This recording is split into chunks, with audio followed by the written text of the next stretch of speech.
Hello everyone, welcome you all on our YouTube channel. Today हम लोग study करेंगे biodiversity pattern की how biodiversity varies with the equator to poles and pole to equator, north and south poles, and there are so many variables of the biodiversity. तो सबसे पहले कुछ statement देखते हैं साइंटिस्ट जो हमारे बायोलॉजिस्ट ने दिए अबाउट द बायोडाइवर्सिटी. ठीक है, how many species are on this planet, मतलब हमारे अर्थ पे कितनी स्पीसीज़ हैं, and how many in India, और उसमें से हमारे जो कंट्री है हमारा प्यारा भारत उसमें कितना है. तो अकॉर्डिंग टू दी IUCN, जो कि एक ऑर्गेनाइजेशन है जो बायोडाइवर्सिटी के बारे में पूरा रिकॉर्ड रखता है, red list, red data books, and there are so many inventories इसके थ्रू प्रदर्शित करी जाती हैं और उनसे बायोडाइवर्सिटी का पूरा रिकॉर्ड मिलता है. तो according to IUCN 2004, total number of plant and animal species described so far is slightly more than 1.5 millions. ठीक है, एक रफली आइडिया है कि इतनी 1.5 millions, but we have no idea of how many species to be discarded and described. ठीक है, अभी कितनी मतलब और बची हैं, क्योंकि ये कंटिन्यूस प्रोसेस है, नई नई स्पीसीज कंटिन्यूसली डिस्कवर हो रही हैं. एक रफली आइडिया है कि 1.5 मिलियन जो हैं वो अभी तक डिस्कवर हो चुकी हैं. For many taxonomic groups species inventories जो हैं वो सबसे कंप्लीट एक डेटा बुक कह सकते हैं for the temperate in tropical countries. मतलब टेम्परेट में थोड़ा स्टैटिक डेटा है कि जहाँ पे हम क्लियर बोल सकते हैं कि टेम्परेरी कंडीशन में जो स्पीसीज इन्वेंट्रीज हैं वो को डेटा बता सकती हैं, जिसपे हम थोड़ा सा रिलेबल फील कर सकते हैं कि हाँ इतना ही होगा. बट ट्रॉपिकल के केस में थोड़ा सा वेरिएशन ज़्यादा होता है. तो कहने का मतलब है जो स्पीसीज इन्वेंट्रीज जो डेटा है वो ट्रॉपिकल के कंपेयर में टेम्परेट के केस में ज़्यादा मतलब रिलेबल है, मतलब जो बताया है वही ठीक है. क्योंकि ट्रॉपिकल जो है एक एरिया जहाँ पे बहुत ज़्यादा स्पीसीज का रेट हाई है, नई स्पीसीज डिस्कवरी का रेट हाई है, तो उसके बारे में जो स्पीसीज इन्वेंट्री बताती हैं वो थोड़ा सा एज कम्पेयर टू टेम्परेट थोड़ा सा ठीक डेटा नहीं होता है. ठीक है, क्योंकि इसके भी रीज़न है कि टेम्परेट में जो स्पीसीशन का जो रेट होता है वो थोड़ा सा कॉन्स्टेंट होता है एज कम्पेयर टू ट्रॉपिकल. इसके बाद देखते हैं कि large proportion of the species waiting to be discovered are in tropic. देखिए वही बात आ गई कि ट्रॉपिक्स में बहुत बड़ा एक एरिया ऐसा है, बहुत नंबर स्पीसीज के ऐसे जो भी डिस्कवर्ड होना बाकी हैं. Biologist make a statistical comparison of temperate tropical species richness, एक डेटा हो गया. दूसरा होता है एक्सटेंसिवली स्टडीड ग्रुप, वो कौन सा है, इंसेक्ट. क्योंकि सबसे ज़्यादा जो मतलब प्लांट और एनिमल दोनों में मिला के सबसे ज़्यादा जो डाइवर्सिटी है वो इंसेक्ट के केस में पाई जाती है. और इंसेक्ट क्या है, ग्रुप आर्थ्रोपोडा, और आर्थ्रोपोडा का है इनवर्टिब्रेट्स. ठीक है, उससे कंपेयर करी जाती है और उसके बाद जो रिजल्ट आते हैं उन्हें हम रिप्रेजेंट करते हैं. ठीक है, कि जो स्पीसीज इन्वेंट्रीज में है. अच्छा, एक साइंटिस्ट हुए ऑस्ट्रेलियन रॉबर्ट में, उन्होंने एक जनरल उनका स्टेटमेंट है कि अभी जो है लगभग पूरे हमारा जो अर्थ पे 7 मिलियन स्पीसीज जो है पाई जाती है. ये रॉबर्ट मे का एक स्टेटमेंट है, जनरलाइजेशन है. अच्छा, earth biodiversity based on the current available species inventory. Earth की जो बायोडाइवर्सिटी जिस पर हम आज बात करते हैं वो उसका जो टेक्स्ट है वो कहाँ से लिया जाता है, स्पीसीज इन्वेंट्रीज से, कि कितनी बायोडाइवर्सिटी है, किस स्पीसीज की जनरा के पास कितनी स्पीसीज हैं, सभी केस में, प्लांट और एनिमल एंड माइक्रो ऑर्गेनिज्म के केस में. आपको जनरलाइज स्टेटमेंट देखें कि more than 70% of the species recorded are animals. कितनी इंपॉर्टेंट बात है कि जो अभी तक जितनी microorganism, plants and animals, तीनों के केस में अगर हम बात करें जो स्पीसीज रिकॉर्डेड हुई हैं उसमें 70% तो एनिमल हैं. ठीक है, और उन एनिमल में सबसे ज़्यादा इंसेक्ट्स हैं. वाइल प्लांट के केस में अगर हम बात करें तो algae, fungi, bryophyte, gymnosperm, angiosperm no more than 22% of the total. मतलब 100% उसके बाद उसमें 70% ज़्यादा तो एनिमल्स हैं. ठीक है, वो उसके बाद अलग है कि हम बता रहे हैं कि उसमें सबसे ज़्यादा आपके आर्थ्रोपोड्स मतलब इंसेक्ट्स हैं, और प्लांट कितने 22%. ठीक है, अब 70% और 22%, उसके बाद जो बचा है वो आपके माइक्रो ऑर्गेनिज्म होंगे.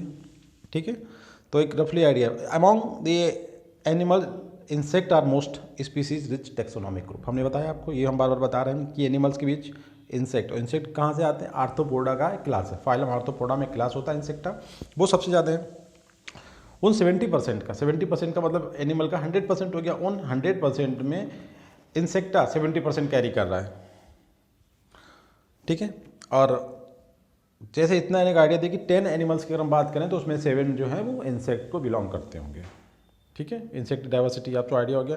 अच्छा, फिर से एक प्लांट के केस में हम बात करें कि टोटल नंबर ऑफ फंजाई, मतलब फंजाई जो फंजाई होते हैं फंगल हमारे, ठीक है, एक प्लांट का ग्रुप होता है जो एक क्लोरोफिलस प्लांट्स होते हैं, उनकी जो स्पीसीज हैं पूरी दुनिया में bird is more than combined total number of species of fish, amphibian, reptiles and animals. केवल अगर हम इन 4 की बात करें, 22% प्लांट थे, उनमें फंजाई सबसे ज़्यादा रिच डाइवर्सिटी शो करती हैं।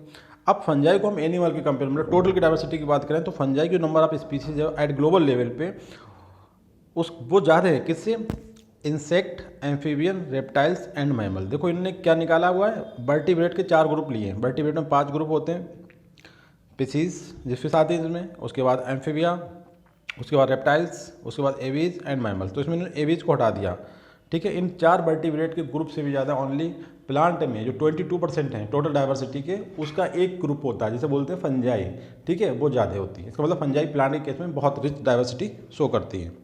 इस फिगर से भी यही बताया जा रहा है, देखिए, जबकि इन्हें फिगर में ये बात नहीं कही है कि प्रोकैरियोट्स के केस में जनरलाइजेशन बोल रहा है कि स्पीसीज़ का नंबर जो है फंजाई का इतना ज़्यादा है कि वो अगर वर्टिब्रेट के 4 मेजर ग्रुप्स को भी मिला दें तब भी उससे ज़्यादा नहीं हो सकते हैं। देखिए आप टोटल फंजाई प्लांट का यहाँ पे डायग्राम में केवल हम प्लांट की बात कर रहे हैं, एनिमल कंपेयर एनिमल से किया है, और यहाँ पे कर रहे देखिए फंजाई इतना एरिया कवर कर रहा है, और बाकी जो एरिया है ये 60% में इसमें आपके मॉसेस मतलब ब्रायोफाइट आ गए, टेरोडोफाइट हो गए, एंजियोस्पर्म्स हो गए, लाइकेंस हो गए एंड एल्गी हो गए, ठीक है, केवल फंजाई इतना ज़्यादा है। अब प्लांट के केस में जो माइक्रो ऑर्गेनिज्म केस में जो एक बीच में जो ड्रॉबैक है, जो गैप है, वो क्यों है, उसकी वजह है कि प्रॉब्लम जो कन्वेंशनल टेक्सोनॉमिकल मेथड्स हैं वो सस्टेनेबल नहीं है। कहने का मतलब वो उतनी ज़्यादा रिलेबल नहीं है कि उनसे हर एक माइक्रो ऑर्गेनिज्म का डेटा सही तरीके से कलेक्ट कर सकें। और दूसरा ये है कि कुछ माइक्रो ऑर्गेनिज्म लेबोरेटरी में कल्चर करना पॉसिबल नहीं है, ठीक है। तो इस तरीके से उनके बारे में जो एग्जैक्ट इन्फॉर्मेशन है, जो उनकी डाइवर्सिटी के बारे में जो हमें रियल इन्फॉर्मेशन मिलना है, वो थोड़ी सी अनसर्टेन होती है। अब कुछ स्टेटमेंट और हैं। इंडिया टोटल जो लैंड एरिया है पूरी दुनिया का, पूरी वर्ल्ड का, उसका 2.4% कैरी करता है, ठीक है। बट हमारा जो स्पीसीज पूरी वर्ल्ड में पाई जाती है, पूरी दुनिया में, पूरी ग्लोबल वर्ल्ड में पाई जाती है, उसका हम कंट्रीब्यूट करते हैं 8.1%। बहुत अच्छी बात है, एरिया हमारे पास 2.4 है और डाइवर्सिटी का हम 8.1% रिप्रेजेंट करते हैं ग्लोबल लेवल पे। उसके बाद टोटल जो कंट्रीज हैं उसमें से 12 मेगा डाइवर्सिटी कंट्रीज हैं, उसमें इंडिया भी एक है, 12 में इंडिया भी एक है हमारा। तो India is one of the 12 mega diversity countries of the world as पर में जो हम ऊपर नाम आया था मैं का, उनके अकॉर्डिंग देखिए ग्लोबल एस्टिमेट में only 22% of total species have been recorded so far. मैंने दूसरा स्टेटमेंट क्या दिया कि अभी जो स्पीसीज रियल में हैं, अभी मतलब डिस्कवर्ड एंड अनडिस्कवर्ड, उसका उन्होंने कहा केवल 22% डिस्कवर हुआ है। जो 2 वहाँ के स्टेटमेंट ध्यान रखना, कहाँ के थे, ऑस्ट्रेलियन साइंटिस्ट थे, इनका स्टेटमेट है। अब हम बात करेंगे पैटर्न ऑफ बायोडाइवर्सिटी। जो बायोडाइवर्सिटी है वो क्या पूरे ग्लोबल लेवल में, जो पूरा ग्लोब है हमारी पूरी दुनिया में, क्या एक सा पैटर्न है, मतलब सिमिलर पैटर्न है, इवन पैटर्न नहीं, अनइवन पैटर्न है। तो उसकी स्टडी हम करते हैं 2 पॉइंट्स, एक लैटिट्यूडनल ग्रेडियंट के पॉइंट ऑफ व्यू पे करेंगे, दूसरा करेंगे स्पीसीज एरिया रिलेशनशिप पे। तो सबसे पहले हम देखते हैं लैटिट्यूडनल ग्रेडियंट। सबसे पहले हम यहाँ पे एक बात ये करेंगे कि लैटिट्यूडनल ग्रेडियंट जैसे हम ग्लोब का ये बनाते हैं, ठीक है, इसमें हमारा ये वाला एरिया जो हो जाता है इक्वेटर हो जाता है, ठीक है, थोड़ा सा इस तरीके से हम लेते हैं, थोड़ा देखें, और ये आपका, ठीक है, ये इक्वेटर हो गया। और ये जो कुछ लाइनें होती हैं इक्वेटर से 23.5 डिग्री नॉर्थ में और 23.5 डिग्री साउथ में, इन्हें हम बोलते हैं, ठीक है, लैटिट्यूडनल ग्रेडियंट। मतलब ट्रॉपिक ऑफ कैंसर साउथ की तरफ वाले एरिया को बोलते हैं 23.5 पे, और 23.5 नॉर्थ में इसे बोलते हैं ट्रॉपिक ऑफ कैप्रिकॉर्न, ठीक है। और साउथ और नॉर्थ ये पोल्स की बात करते हैं। तो एक जनरलाइजेशन है कि जब हम इक्वेटर से पोल्स की तरफ चलते हैं तो डाइवर्सिटी यूजुअली क्या है, डिक्रीज होती है। एक आइडिया है कि पोल्स जब इधर मूव करेंगे, इक्वेटर से, इक्वेटर का एरिया हो गया, ठीक है, इक्वेटर से मूव करेंगे पोल्स की तरफ तो डाइवर्सिटी डिक्रीज होती है, ठीक है। अब जो टोटल लाइंस हैं इस ग्लोब पे, जो हम बोलते हैं लैटिट्यूड, ये कितनी लाइनें स्केच की जा सकती हैं इस पर, 1 डिग्री पे एक लाइन। तो इस तरीके जो हाफ सर्किल का एंगल होता है वो कितना होता है, 180 degree. But in case of latitude के केस में हम 0 डिग्री को भी कंसीडर करते हैं। इस तरीके से टोटल जो लाइन ड्रा करी जा सकती है वो होगी 181, ठीक है, मतलब 181 लाइन हम इस पर ड्रा कर सकते हैं जो हमारा लैटिट्यूड को रिप्रेजेंट करेंगी। बट जो पोल्स वाले पॉइंट होते हैं लैटिट्यूड के केस में वहाँ से लाइन ड्रॉ नहीं करी जा सकती। इसका मतलब क्या हुआ कि इसमें से 2 हम रिड्यूस कर दें तो आपका फाइनल लाइन कितनी की स्केच की जा सकती है 179, ये आपको ध्यान रखना है, ठीक है। और जो हाफ एंगल कितना होता है सर्किल का 180 डिग्री, ठीक है। तो खैर हम इसमें बात करते हैं। देखिए लैटिट्यूड जो आपकी, जैसे ये हम लेट बना, ये जो लाइन होते हैं इक्वेटर के पैरेलल लाइन, इन्हें हम बोलते हैं latitudes. The diversity of plants and animals is not uniform, ठीक है। एक जगह पूरे ग्लोब में, पूरी दुनिया में डिस्ट्रीब्यूशन जो है प्लांट, जो भी माइक्रो ऑर्गेनिज्म, प्लांट, एनिमल, इनका डाइवर्सिटी जो है वो एक सी नहीं है, ठीक है, through out the globe, but shows and uneven, मतलब कहीं पे ज़्यादा है कहीं पे कम है। फॉर एग्जाम्पल कह रहा for many groups of plant and animals there are interesting pattern in the diversity. क्या है? The most well known being the latitudinal gradient in diversity. जो लैटिट्यूडनल ग्रेडियंट, ग्रेडियंट का मतलब एक जो कंपेरिजन जो टर्म आता है कि कहाँ पे ज़्यादा है, तो लैटिट्यूडनल पॉइंट ऑफ व्यू से हम स्टडी करेंगे तो हमें बहुत इंटरेस्टिंग फैक्ट देखने को मिलेंगे। सबसे इंपॉर्टेंट फैक्ट क्या है कि जब हम इक्वेटर से पोल की तरफ मूव करेंगे तो डाइवर्सिटी डिक्रीज होती चली जाएगी, ठीक है। अब एक लैटिट्यूड की जो वैल्यू होती है वो कितनी होती है? 111.2 किलोमीटर के बराबर होती है। अगर हम कहें 5 डिग्री मूव कर रहे हैं नॉर्थ पोल की तरफ तो कितना हम मूव करेंगे? आपको उसका 5 टाइम्स ज़्यादा है, ठीक है, इतने किलोमीटर हम मूव करेंगे। मतलब एक लैटिट्यूड इक्वल टू 111.1 मतलब 111.2 किलोमीटर के इक्विवेलेंट होता है। और total number of latitudinal lines कितनी होगी? हमने देखो बताया था अभी 181 में से हम 2 निकाल देंगे। नॉर्थ एंड साउथ पोल पर लाइन ड्रा नहीं करी जा सकती तो कितना हो गया? 179 लैटिट्यूड लाइन्स ड्रा करी जा सकती हैं, ठीक है। इन जनरल में क्या है कि species diversity decrease as we move away from the equator to poles. देखिए इस डायग्राम से समझें इसे। देखिए ये आपका इक्वेटर हो गया, ठीक है, ये एरिया देखिए, और जैसे जैसे ये पोल्स हो गए, ये साउथ पोल, ये नॉर्थ पोल, ठीक है, ये नॉर्थ और ये साउथ, ठीक है। जैसे जब मूव करते हैं बायोडाइवर्सिटी, देखो ये यहाँ पे सबसे ज़्यादा थिक एरिया है तो ये सबसे ज़्यादा डाइवर्सिटी, जैसे जैसे मूव करेंगे बायोडाइवर्सिटी डिक्रीज होती चलिए। इस डायग्राम से आपको ये क्लियर हो गया, ठीक है। दूसरा क्या है, इसमें एक फैक्ट और भी है। इन जनरल तो ये बात थी कि species diversity decrease as we move away from the equator to poles. दूसरा कह रहा है with a very few exception, इसमें एक एक्सेप्शन भी है, ट्रॉपिक्स। ट्रॉपिक्स का मतलब क्या हुआ कि जो लैटिट्यूडनल रेंज आप 23.5 नॉर्थ में और 23.5 साउथ में, जिन्हें हम बोलते हैं ऊपर साउथ, नॉर्थ की तरफ वाले को बोलेंगे हम ट्रॉपिक ऑफ कैंसर और साउथ की तरफ को बोलेंगे ट्रॉपिक ऑफ कैप्रिकॉर्न रिस्पेक्टिवली, ठीक है।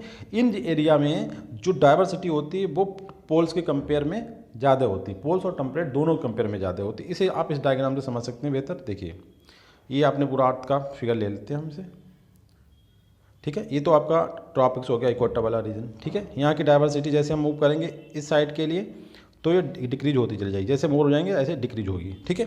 एक डायग्राम से। एक दूसरा स्टेटमेंट क्या इन्होंने दिया है कि जो ये जो पॉइंट है, ये जो देखिए व्हाइट लाइन जो दिख रही है, जो हम लाइन ये डाल रहे हैं, ये क्या है आपका ट्रॉपिक ऑफ कैंसर। सेम इसी तरीके से नीचे की तरफ जो है साउथ पोल की तरफ ये ट्रॉपिक ऑफ कैप्रिकॉर्न। इन प्लेसेस पे जो डाइवर्सिटी होती है वो भी पोलर रीजन और टेम्परेट रीजन की कंपेयर में ज़्यादा होती है, मतलब हाई होती है, ठीक है। चलिए इसे देख आपका क्लियर हो गया, आगे देखते हैं। However more species than temperate and polar areas, north and south pole दोनों की साइड की बात कर रहे हैं हम लोग यहाँ पे। इस डायग्राम से भी कुछ देख सकते हैं। देखिए यहाँ पे इन्होंने क्या बताया कि यहाँ पे देखिए सबसे इस तरीके से इक्वेटर हो गया ना, इस पोल पे कम है, इस पोल पे भी कम है, नॉर्थ पे भी कम है, साउथ पे इक्वेटर वाले रीजन में ज़्यादा है, ठीक है। ये केवल बता रहा है साउथ और नॉर्थ पोल है और बीच का रीजन इक्वेटर। यहाँ पे जो प्रोडक्टिविटी जो है वॉल्केनिक की ज़्यादा होती है, कंडीशन ये बताएंगे क्यों ऐसा है वो बताते हैं। अब इस पॉइंट ऑफ व्यू को हम थोड़ा सा एग्जाम्पलीफाई करते हैं कि इस तरीके से इक्वेटर पे कौन सी कंट्री आती है तो वहाँ पे डाइवर्सिटी कम होगा। इक्वेटर पे बहुत सारी कंट्री आती हैं, उनमें भी हम कंपेयर करेंगे सबसे ज़्यादा ही कहाँ पे होती है तो Colombia, located near the equator, has nearly 1400 species of the, देखते हैं किस प्लांट की है, बर्ड्स की। वाइल न्यूयॉर्क जो आता है उसमें 41 नॉर्थ पे केवल 105 स्पीसीज, देखिए कितना मेजर डिफरेंस है। उसके बाद ग्रीनलैंड में चले जाएं तो और कम होगा, 71 नॉर्थ पे ओनली 56 स्पीसीज। देखिए ये कंपेयर कर रहा है कि जो कोलंबिया इक्वेटर पे और न्यूयॉर्क एंड ग्रीनलैंड की बात कर रहे हैं उनमें जैसे जैसे हम मूव कर रहे हैं नॉर्थ पे तो नंबर ऑफ स्पीसीज जो है पोल्स की तरफ डिक्रीज होती चली जा रही है, ठीक है। चलिए इस डायग्राम से भी यही दिख रहा है आपको, कोई खास डायग्राम नहीं है, सब वही दिखा रहा है। देखिए ये लैटिट्यूड बीच वाला पॉइंट ही है, ठीक है, और ये आपका इक्वेटर वाला आएगा, ये पोल्स है नॉर्थ पोल और ये आपका साउथ पोल। देखिए यहाँ पे डाइवर्सिटी कम है, यहाँ पे डाइवर्सिटी कम है, लैटिट्यूड जो इक्वेटर वाला एरिया है यहाँ पे डाइवर्सिटी इतनी हाई हो गई, ठीक है। Latitudinal range of highest mean species, और ये आपका दूसरा में क्या लैटिट्यूड और ये स्पीसीज, जैसे देखिए यहाँ पे नॉर्थ पोल पे कम है, यहाँ पे इतनी मैक्सिमम और ये बढ़ते चले इक्वेटर पे आ गए, ये आपका मेन हाईएस्ट स्पीसीज इतनी पहुँच गई 1000। और जैसे हम आए तो फिर डिक्रीज हो गई, दूसरे साउथ पोल पे आ गए। देखिए साउथ पोल को रिप्रेजेंट कर रहा है एंड जो है नॉर्थ पोल को रिप्रेजेंट कर रहा है। चलिए इसे फिर और दूसरे तरीके देखें, जो पैटर्न ऑफ बायोडाइवर्सिटी में फिर से वही बात देखें, diversity of species decrease as we move from equator to pole. Same वही कंडीशन ने बताई है आपका, देखिए लैटिट्यूड और ये कंट्री बताइए कि इस तरीके से पूरी दुनिया को, मतलब पूरे ग्लोब को कट कराइए टॉपिक इक्वेटर। इक्वेटर पे देखिए कौन कौन सी जो कंट्री आ रही हैं उनमें डाइवर्सिटी ज़्यादा होगी एज कम्पेयर टू वो कंट्री जो इक्वेटर से दूर है या फिर लोकेटेड टूवर्ड्स दी पोल्स। आगे देखते हैं, India with much of its land area in the tropic region like equator has up to 10 times as many species of the vascular plants. Vascular plant होते हैं आपके, देखिए प्लांट शुरू करते हैं एल्गी, फंजाई, ब्रायोफाइट, 3 ये हो गए। इसके बाद टेडोफाइट, जिम्नोस्पर्म्स एंड एंजियोस्पर्म, ये 3 और हो गए। तो शुरू के 3 है लोअर प्लांट और ऊपर वाले 3 मतलब टेडोफाइट, जिम्नोस्पर्म्स एंड एंजियोस्पर्म, ये कहलाते हैं आपके हायर प्लांट। हायर प्लांट मतलब वेस्कुलर प्लांट। वेस्कुलर प्लांट का मतलब होता है कि इनके अंदर जाइलम एंड फ्लोएम की कंप्लीट सप्लाई होती है, ठीक है, मतलब पानी को ट्रांसपोर्ट करने के लिए जाइलम, फूड मटेरियल को डिस्ट्रीब्यूट करने के लिए फ्लोएम। इन प्लांट को हम बोलते हैं वेस्कुलर प्लांट। तो सबसे पहले वेस्कुलर प्लांट कौन से हैं? टेडोफाइट्स, उसके बाद आते हैं जिम्नोस्पर्म्स, उसके बाद आते हैं एंजियोस्पर्म। दो आपको लिखा है जिम्नोस्पर्म्स, एंजियोस्पर्म एंड टेडोफाइट। तो इन 10 टाइम्स ज़्यादा मतलब डाइवर्सिटी होती है इंडिया के उन रीजन में जो इक्वेटर के पास आते हैं एज कम्पेयर टू उसी same area as a forest of equal area in the temperate, जैसे कि मिड वेस्ट ऑफ यूएसए को उतना एरिया ले लें जो दूर है, तो वहाँ पे हमारे यहाँ पे वेस्कुलर प्लांट के नंबर्स हैं वो बहुत ज़्यादा 10 टाइम्स ज़्यादा होती है। ये भी कंपेरिजन वाला पॉइंट है। अब इसके बाद एक बात और करते हैं, अब यूएसए का कुछ पार्ट, क्योंकि यूएसए बहुत बड़ी कंट्री है। ट्रॉपिकल अमेजोनियन रेन फॉरेस्ट जो है साउथ अमेरिका के, ठीक है, जे उसके पास आता है बिल्कुल करेक्ट इक्वेटर पे, ठीक है। तो as greatest diversity on earth, सबसे दुनिया के हर एक जगह को कंपेयर करें तब सबसे ज़्यादा ट्रॉपिकल अमेजोनियन रेन फॉरेस्ट जो कि साउथ अमेरिका में लोकेटेड है, वहाँ की जो डाइवर्सिटी है वो सबसे ज़्यादा है, ठीक है। ये सबसे क्लियर फाइनल पॉइंट हो गया। कोलंबिया भी है। उसके बाद दूसरा पॉइंट यह है ट्रॉपिकल अमेजोनियन रेन फॉरेस्ट इन साउथ अमेरिका, ठीक है, ग्रेटेस्ट डाइवर्सिटी ऑन अर्थ। अब पॉइंट ये आता है कि यहाँ पे इतनी डाइवर्सिटी इक्वेटर पे क्यों है, टेम्परेट और पोल्स पे कम क्यों है। उसके लिए 3 आपके हाइपोथेसिस हैं, आप उन्हें देखिए। हमने इससे पहले अपने एक एमसीक्यू का जो लेक्चर बनाया था उसमें तीनों पॉइंट को डिस्क्राइब किया था ट्रू एंड फॉल्स करके। क्या बताया था? स्पीसीएशन का मतलब होता है एवोल्यूशन टर्म है ये। इसमें ये बताया गया कि हाउ स्पीसीज इवॉल्व्ड, कैसे करके एक स्पीसीज दूसरी नई स्पीसीज का फॉर्मेशन होता है। तो speciation is greatly a function of time. Time का मतलब कि कॉन्स्टेंसी मेंटेन रहे और एक सा मौसम बना रहे, तो वहाँ पे स्पेशल होने के चांसेस ज़्यादा होते हैं। और एक ऐसा प्लेस जहाँ पे टाइम में या लोकेशन में क्लाइमेट में बहुत ज़्यादा वेरिएशन हो, वहाँ पे स्पेशल होने के चांसेस कम रहेंगे, क्योंकि जो लोग वहाँ पे रह रहे हैं, जो स्पीसीज एनिमल है, वो खुद को सर्वाइव ही करना बड़ा मुश्किल होगा, क्योंकि काफ़ी कंटिन्यूअस जो फ्लक्चुएशन होंगे उन्हें सर्वाइव करना मुश्किल हो जाएगा। जब एटमॉस्फेयर में जो क्लाइमेट में जब कॉन्स्टेंसी होती है उनकी, तो आराम से लोग वहाँ पर रहते हैं और नई नई स्पीसीज का फॉर्मेशन करते हैं। कहने का मतलब वो जब आराम से वहाँ पर रहेंगे, कोई एनवायरमेंटल फ्लक्चुएशन नहीं होगा, तो वो आराम से रिप्रोडक्शन करेंगे और रिप्रोडक्शन से ही स्पीसीशन क्रिएट होता है, ठीक है। जब आपका सुकून से लाइफ चल रहा है तो आप क्या करेंगे? सबसे अच्छा इंपॉर्टेंट टारगेट यहाँ पे होता है कि हम अच्छे से रिप्रोडक्शन करेंगे तो बेहतर आप स्प्रिंग्स आएंगे।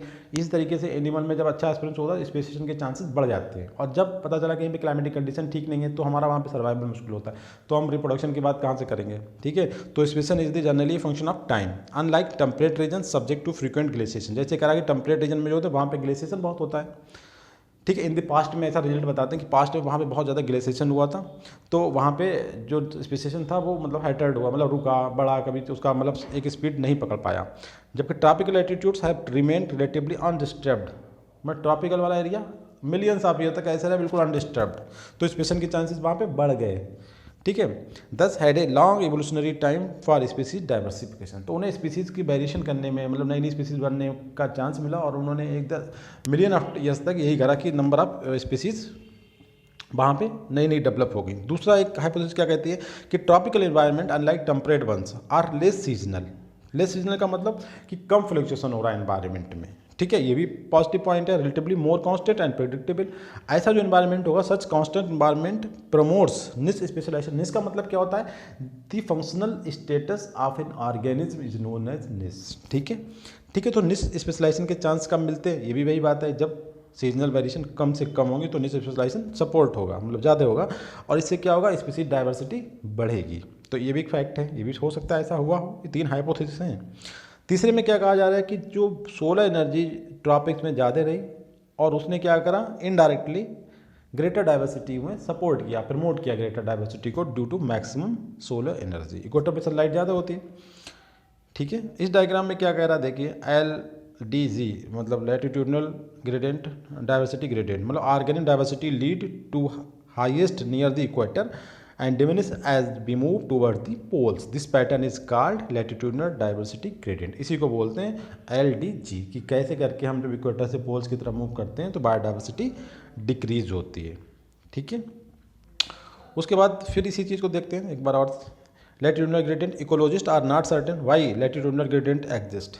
अब इकोलॉजिस्ट जो है वो इस बात को सर्टेन निश्चित नहीं है, अपनी उनकी राय एक नहीं है कि वाई लैटिट्यूडनल ग्रेडियंट एग्जिस्ट, की होता है ऐसा क्या कि लैटिट्यूड की तरफ से हम मतलब इक्वेटर से पोल की तरफ मूव करें तो बायोडाइवर्सिटी डिक्रीज हो जाएगी, ठीक है। बट वन प्रिवलेंट आइडिया, मगर एक पॉइंट पे वो सब लोग सहमत हैं, क्या है वो पॉइंट, कि tropical climate encourage specialist species that can pack tightly in a community, मतलब वो स्पेसिएशन, मतलब एक स्पीसीज से वो इतने बढ़ेंगे कि वो कम्युनिटी बन जाए, इस पर सब लोग सहमत हैं कि ऐसा तो हुआ होगा, ठीक है। और यही पॉइंट जो है ये प्रूफ करने के लिए कंप्लीट है कि ट्रॉपिक में diversity as compare to temperate maximum या ज़्यादा होती है, ठीक है। टेम्परेट एंड पोलर लैटिट्यूड देखिए क्या कह रहे हैं, इसे थोड़ा सा मैं बड़ा इनलार्ज करके आपको दिखाऊं, देखिए टेम्परेट एंड पोलर लैटिट्यूड में कम क्यों है, variable climate favours, variable climate बार बार चेंज हो जाएगी तो फेवर करेगी किसे, फ्यूर बाइड स्प्रेड जनरली, केवल कुछ स्पीसीज ही वहाँ पे मतलब अपनी नई स्पीसीज का फॉर्मेशन कर पाएंगी, जबकि दूसरे में देखिए ट्रॉपिकल लैटिट्यूड में क्या बताया गया कि greater solar energy, heat and humidity promote more plant growth to support more organism, stable climate, दूसरा पॉइंट इसमें बता रहे हैं कि stable climate favours specialist species, together these encourage species greater diversity, ठीक है। मतलब दो बातें, ग्रेटर सोलर एनर्जी और एक दूसरा स्टेबल क्लाइमेट, दो बातें थी ट्रॉपिकल लैटिट्यूड पर, दोनों का काम क्या हुआ, रिजल्ट फाइनली कि उन्होंने ग्रेटर डाइवर्सिटी ऑफ स्पीसीज को सपोर्ट किया, ठीक है। अब इसके बाद हम एक बात और देखते हैं, लैटिट्यूड पे जो फैक्टर्स होते हैं जैसे कि energy, temperature, mid point distance and area, तीन तरीके की डाइवर्सिटी आपको बता चुके हैं पहले लेक्चर्स में, आप देखें alpha diversity, beta diversity and gamma diversity, ठीक है। तो एनर्जी कंट्रीब्यूट अल्फा डाइवर्सिटी, इसके अलावा टेम्परेचर भी अल्फा डाइवर्सिटी को सपोर्ट करता है। Alpha diversity, what is alpha diversity, आप पुराने लेक्चर देखें, बहुत अच्छा डिस्क्रिप्शन मैंने उसमें दिया है। Temperature, mid point distance and area, ये तीनों सपोर्ट करते हैं आपके गामा डाइवर्सिटी, सबसे ज़्यादा गामा डाइवर्सिटी को सपोर्ट होता है, देखिए गामा डाइवर्सिटी को, और एरिया सपोर्ट करता है आपके बीटा डाइवर्सिटी को, ठीक है। ये तीनों फैक्टर आपके लैटिट्यूड पे होते हैं। अब दूसरा जो स्टडी करने का जो एक पर्सपेक्टिव है, जो एक नैरेटिव है, किस दृष्टिकोण से हम देखते हैं डाइवर्सिटी का जो रिलेशनशिप है, वो है स्पीसीज एरिया रिलेशनशिप, ठीक। इस पॉइंट ऑफ व्यू से हम स्टडी करेंगे कि how diversity varies from place to place. तो देखते हैं इसे, स्पीसीज एरिया। अलेक्जेंडर वान होलमोंट एक साइंटिस्ट हुए, वो कहाँ के थे, जर्मनी के नेचुरलिस्ट थे एंड जियोग्राफर थे। देखिए बॉटनिस्ट नहीं थे ना जूलॉजिस्ट थे, नेचुरलिस्ट अपने आप में एक फिलोसफी है जिसमें ये बताया गया कि जो स्पिरिचुअल पावर है ना वो कुछ भी नहीं है, नो स्पिरिचुअलिटी, केवल नेचर ही सब कुछ सिखाती है और सब कुछ नेचर ही करती है। ऐसे जो थिंकर्स होते हैं उन्हें हम बोलते हैं नेचुरलिस्ट, अपने आप में एक फिलोसफी है, एजुकेशन में पढ़ाई जाती है नेचुरलिस्ट, ठीक है। नेचुरलिज्म उसके जो मानने वाले होते हैं नेचुरलिस्ट कहते हैं, ठीक है। इसके बाद वो जियोग्राफर थे, मतलब जियोग्राफी की जो स्टडी करते हैं ना, बान हेलमुट, इन्होंने एक ऑब्जर्वेशन दिया था, बाद में उनका सही साबित हुआ कि एक species richness increased with increasing explored area, जैसे जैसे हम नए नए एरिया को एक्सप्लोर करते जाएंगे, मतलब एरिया का जो रेंज है बढ़ाते जाएंगे तो स्पीसीज का नंबर बढ़ता चला जाएगा। मगर इसका मतलब ये नहीं है कि हम जितना एरिया बढ़ाएंगे उतनी स्पीसीज बढ़ेंगी, उन्होंने एक जाकर लिमिट लगा दी, but only up to a limit, ठीक है। इस स्टेटमेंट जो इन्होंने दिया था इसके बेस पे हमने एक ग्राफ खींचा, स्केच किया, और वो ग्राफ कैसा निकला, रेक्टेंगुलर हाइपरबोला। अब यहाँ पे एक बात हम बता देते हैं, अगर वो कहते हैं कि नहीं स्पीसीज रिचनेस इंक्रीज करते चले जाओ तो नंबर ऑफ स्पीसीज आपको नई नई डिस्कवर होती चली जाएंगी, और जितना तुम एरिया एक्सप्लोर करोगे उतनी स्पीसीज आपकी एक्सप्लोर होंगी, तब आपका ग्राफ कहता आता, ये क्वेश्चन एग्जाम में से पूछ लेते हैं, तब आपका ग्राफ होता आपका जे शेप्ड, ठीक है। जबकि यहाँ पे हमारा ग्राफ कैसा आएगा, इस तरीके से बना है, जे इस तरीके से, ठीक है। अगर वो एक एरिया का लिमिट नहीं, उन्होंने कहा कि जब जितना एरिया एक्सप्लोर करेंगे नंबर ऑफ स्पीसीज बढ़ेगी, बट एक एरिया तक चलेगा, ऐसा नहीं कि जितना एरिया उतना स्पीसीज, ठीक है। तो इनका ग्राफ कैसा निकला, रेक्टेंगुलर हाइपरबोला। अब इनका आगे देखते हैं क्या उन्होंने क्या बताया, इन्होंने एक स्टेटमेंट दूसरा और दिया, ये बताया ही आल्सो टेल्स दैट कि relationship between the species richness and area for a wide variety of texture, मतलब डिफरेंट डिफरेंट, जैसे कि angiosperm, birds, bat, fresh water fishes, इन सब के लिए, ठीक है, कि स्पीसीज रिचनेस और एरिया के बीच जो रिलेशनशिप होता है वो turns to a rectangular hyperbola. उसी स्टेटमेंट को उन्होंने कहा कि वो रेक्टेंगुलर हाइपरबोला में कन्वर्ट होगा, ऐसा ग्राफ आता है, ठीक है। अगर हम लॉगरिथम स्केल पे उसे कंसीडर करेंगे तो हमारा एक कैसा रिलेशनशिप आएगा, स्ट्रेट लाइन आएगी। दो बातें बोली इन्होंने, देखो कि रिलेशनशिप अगर हम सिंपल ग्राफ स्केच करेंगे तो हमारा कैसा निकलेगा, रेक्टेंगुलर हाइपरबोला बनेगा, और लॉगरिथम स्केल पे लेंगे तो एक स्ट्रेट लाइन निकल के आएगी, ठीक है। जो स्ट्रेट लाइन कैसे, किस इक्वेशन के थ्रू हम उसे एक्सप्लेन करेंगे, देखिए ये इक्वेशन उन्होंने दी थी, देखिए बहुत ध्यान रखना है इसे, ये क्वेश्चन एग्जाम में आता है। स्ट्रेट लाइन के लिए इक्वेशन है log s equal to log c plus Z log a। अभी मैं पूरा एक्सप्लेन कर दूंगा, बता दूंगा कैसे करके आइए। देखिए इन्होंने ये ग्राफ दिया, इनका कहा कि एरिया और स्पीसीज रिचनेस में जब हम ग्राफ करेंगे तब एक हाइपरबोला, देखिए हाइपरबोला, ये हाइपरबोला आता है, आधा कटोरा जिसे बोलते हैं, है ना। पैराबोला पूरा कटोरा होता है, एक कटोरा इस तरीके से होता है, अगर हम ऐसे करें ये कटोरा हो गया, ठीक है। अब आधा कटोरा का मतलब बस दिस, तो ये हाइपरबोला हो गया, ठीक है। अब इन्होंने कहा दूसरा कंडीशन क्या है कि लॉग स्केल पे लेंगे तो ये वाली इक्वेशन आई, और इससे कैसी लाइन आएगी, स्ट्रेट की, मतलब चलते रहो और नंबर ऑफ स्पीसीज बढ़ता रहेगा, ठीक है। तो इन दोनों डायग्राम के बाद हम बात करते हैं कि फिगर क्या शो कर रहा है यहाँ पे, graph showing species area relationship, दोनों ही फिगर में। और नोट क्या बात करना है कि on log scale relationship becomes linear. अगर हम लॉग स्केल पे लेंगे तो जो रिलेशनशिप कैसा आएगा, लीनियर आएगा। इस इक्वेशन जो हमने ऊपर दी है उसके अकॉर्डिंग अगर हम बात करें तो जो उसमें पॉइंट्स आपके दिए हुए हैं कि कौन सी चीज़ कहाँ पे है उसे देखिए।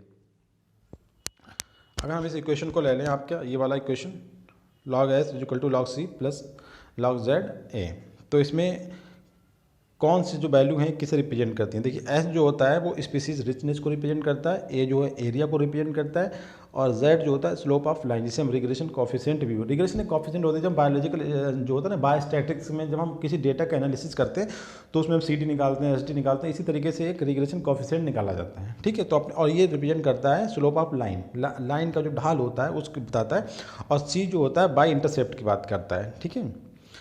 अब इकोलॉजिस्ट जो हैं वो क्या बात करते हैं, देखिए इन्होंने कुछ इस इक्वेशन के बारे में बात करी है। दो इक्वेशन यहाँ पर देखो आपको मिली है, पहले इन्हें देख लो सही से कि अगर हाइपरबोला के लिए इक्वेशन कौन सी आएगी, S equal to C A Z square, ठीक है। और अगर स्ट्रेट लाइन के लिए इक्वेशन कौन सी आएगी, log S equal to log C plus Z log A, ठीक है। दोनों ही मतलब वही बता रही हैं स्पीसीज एरिया रिलेशनशिप के बारे में। तो इसमें इनकी वैल्यू की बात करते हैं, ठीक है। जेड आपको क्या बताया गया था, रिग्रेशन कॉफिशिएंट या slope of line. Ecologist have discovered that, क्या डिस्कवर करा उन्होंने कि वैल्यू ऑफ जेड की जो होती है वो 1.1 से 0.2 के रेंज में होती है। किसके केस में, पार्टिकुलर किसी टेक्सोनॉमिक ग्रुप या किसी रीजन, रीजन का मतलब रीजन सिंपल सी बात बोला है, इसका मतलब नॉर्मल, ना हम हाई की बात नहीं कर रहे हैं। जैसे ए प्लेन इन दी ब्रिटेन, एक प्लांट मतलब ब्रिटेन, या कोई बर्ड जो कैलिफोर्निया में, ए मोलस्क इन दी न्यूयॉर्क में, ऐसे टर्म्स अगर जब यूज़ करे जाएंगे तो जेड की वैल्यू 0.1 से 0.2 के बीच में होगी। और इस कंडीशन में इस वैल्यू के लिए स्लोप होगा वो एकदम सिमिलर होगा, ठीक है। दूसरे केस में उन्होंने क्या बात करी है, देखिए केस नंबर 2 में जेड की वैल्यू कितनी आई, 0.1 से 0.2। In case of taxonomic group, जैसे बताया कि कोई प्लांट हो ब्रिटेन में, या कोई बर्ड्स कैलिफोर्निया में, या कोई मोलस्क न्यूयॉर्क में, ठीक है। तो जेड की वैल्यू पर वही नीचे लिखी, कोई न्यू वो नहीं है। या कोई टेक्सोनॉमिक ग्रुप, जैसे हम बोले ये टेक्सोनॉमिक ग्रुप ही है कि बर्ड्स, मैमल्स। दूसरे केस में उन्होंने क्या बोला है कि if you analyse species area relationship एवं वेरी लार्ज एरिया को आप टेकअप कर रहे हैं, और फिर ये वाला ग्राफ स्केच कर रहे हैं कि स्पीसीज एरिया के, स्पीसीज और स्पीसीज रिचनेस और एरिया के बीच में, तब आपको जेड की वैल्यू आएगी 0.6 टू 1.220, जो भी कह सकते हैं आपसे, 1 पॉइंट का मतलब 0 ही होता है, ठीक है। इस तरीके से अब दो वैल्यू हैं, आप इसमें देखते हैं। इसमें हम क्या करेंगे, फॉर एग्जांपल इसमें लार्ज एरिया का मतलब क्या हुआ, फॉर फ्रूगीवोरस। फ्रूगीवोरस कौन से एनिमल होते हैं, जो मतलब फ्रूट्स पे अपना मतलब उनका वो होता है, ठीक है। तो इसमें क्या था, देखें अगर हम बात करते हैं फ्रूगीवोरस, जो फ्रूट पे फीड करने वाले यानी बर्ड्स होते हैं और मैमल्स के लिए, और वो कहाँ पे, tropical forest of different continent. मतलब क्या हुआ इसका, देखो हमने लिख दिया ब्रैकेट में, लार्ज एरिया की बात कर रहे हैं, तो वैल्यू कहाँ पे जाएगी, ये वाली वैल्यू आएगी इसके बीच की, मतलब 0.6 से 1.20 तक रेंज। तो यहाँ पर वैल्यू इस फैक्टर के लिए कितनी आई, 1.15, ठीक है।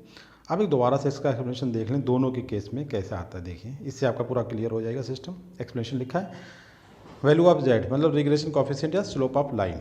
दो कंडीशन हमने इसके लिए बताई हैं कि स्मॉलर एरिया या नॉर्मल एरिया। नॉर्मल एरिया में कोई टेक्सोनॉमिक ग्रुप, तो जो ग्राफ हमने ऊपर दिखाया है वो ग्राफ नॉर्मल रहेगा। ये वाला ग्राफ हम बात कर रहे हैं, ये ग्राफ नॉर्मल है। देखिए ये ग्राफ जो है आपका नॉर्मल केस के लिए, ये वाला, ठीक है, ये ठीक है। देखिए ये ग्राफ जो है, आप एक बात और देखें, इसमें ये जीरो से स्टार्ट नहीं हो रहा है, लाइन से बिल्कुल अटैच नहीं है, इसका यहाँ से क्लियर। ये इसका मतलब ये भी बताऊंगा इसका यहाँ से स्टार्ट क्यों नहीं हो रहा है, इसका भी रीज़न है। तो ये ग्राफ नॉर्मल केसेस के लिए है, तो ये वाली वैल्यू हम इसमें पुट कर सकते हैं। देखें ये, ठीक है, टेक्सोनॉमिक ग्रुप नॉर्मल ग्राफ। तो यहाँ पे जो वैल्यू है जेड की 0.1 से 0.2 है। और यहाँ पे अब रिजल्ट और रिएक्शन दो बातें आएंगी, कौन सी रिएक्शन लागू होगी और रिजल्ट क्या रहेंगे। तो रिजल्ट रहेगा कि स्लोप नॉट मच स्टीपर, मतलब इसका मतलब क्या हुआ, स्टीप नहीं करेगा तो स्ट्रेट लाइन आएगी।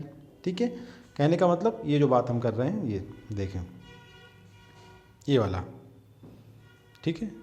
और रिएक्शन कौन सी होगी इसके लिए, देखिए ये रिएक्शन आई लिखी भी, फिर देख ली दोबारा थी, देखिए दो चीज़ें दिख रही हैं आपको इसमें, देखिए ये रिएक्शन आ गई, ठीक है। और नॉट मच सिस्टम में बिल्कुल स्ट्रेट लाइन आई नॉर्मल एरिया के लिए, ठीक है। कोई भी दिक्कत नहीं होनी चाहिए यहाँ पे, कोई प्रॉब्लम नहीं किसी स्टूडेंट को। अब दूसरे केसेस में देखिए, इफ़ एरिया इंक्रीज, हम कोई लार्ज कॉन्टिनेंट ले लें तो वहाँ पे वैल्यू हमने बताई 0.6 से 1.20, ठीक है। तो 1.20 इसके लिए कौन से केसेस होंगे, जैसे कोई फ्रूगीवोरस बर्ड्स और मैमल्स जो कहाँ पाए जाते हैं, ट्रॉपिकल फॉरेस्ट, किसके, पूरे कॉन्टिनेंट के, ठीक है। या फिर लार्जर एंजियोस्पर्मिक प्लांट या फ्रेश वाटर फिशेस मगर लार्जर एरिया, पूरा ट्रॉपिकल फॉरेस्ट बहुत बड़ा एरिया हुआ, उस केसेस में यहाँ वैल्यू जेड की कितनी है, इस रेंज में होने के अकॉर्डिंग 0.6 से 1.20 के अकॉर्डिंग 1.15। और यहाँ पर रिजल्ट क्या रहेगा कि जो स्लोप है वो बहुत ज़्यादा होगा, तो इसका मतलब क्या होगा, रेक्टेंगुलर हाइपरबोला बनेगा। जे वाला पॉइंट आया जो ऐसे ग्राफ है ना वहाँ पे, इस तरीके से ये वाला, इसकी अब हम बात कर रहे हैं। और रिएक्शन क्या रहेगी आपकी, S equal to C A Z square, ठीक है। अब इन्हें रिमाइंड करने के लिए कि हम ध्यान कैसे रखें, देखो जो हम ट्रिग्नोमेट्री पढ़ते हैं ना, 1045 के जो वैल्यू होती है वो 1 होती है, इसका मतलब हुआ स्ट्रेट लाइन, ठीक है। और एंगल जैसे जैसे बढ़ेगा इसकी वैल्यू बढ़ेगी, जैसे 1 था यहाँ तो 1.5 हुई तो स्टीप पर मतलब ये वाली कंडीशन आएगी, ठीक है। इस तरीके ध्यान रख, दूसरा ये ध्यान रख सकते हैं, इसे एक तरीका है इसका कि अगर स्मॉलर एरिया के लिए रहे तो हम नॉर्मल ग्राफ आएगा, मतलब ये वाला, ये जो हमने बताया था। और अगर हम लार्जर एरिया के ले रहे हैं तो आपका ग्राफ इस तरीके से ये वाला आएगा, हाइपरबोला, ये ठीक है। ये आप देख सकते हैं लार्जर एरिया की स्टीपर। और रिएक्शन कौन सी होगी, वही वाली बात करिए, रेक्टेंगुलर हाइपरबोला के लिए सी ए जेड स्क्वायर, और उसके लिए स्ट्रेट लाइन के लिए S equal to log C plus Z log A, straight line के लिए। अच्छा, ये इक्वेशन आई कहाँ से, जो इक्वेशन होती है स्ट्रेट लाइन के लिए ट्रिग्नोमेट्री उसमें स्टैटिक्स में, Y equal to M X plus C, इसके अकॉर्डिंग ये रिएक्शन डेवलप की गई है, ठीक है। मैथमेटिक्स स्टूडेंट थोड़ा इजीली समझ जाएंगे इसे।